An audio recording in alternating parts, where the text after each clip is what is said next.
What's up guys, in this video I'm going to show you how to create images using Grok AI.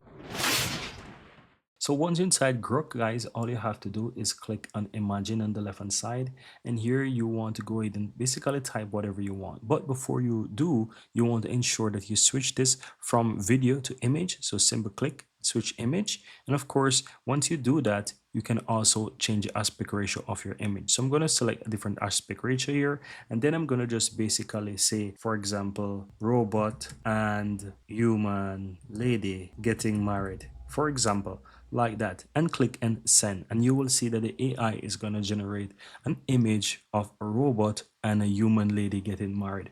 How cool is that, guys? That's amazing. That's really amazing. And the super cool thing about it is that you can even take these images and convert them back into videos.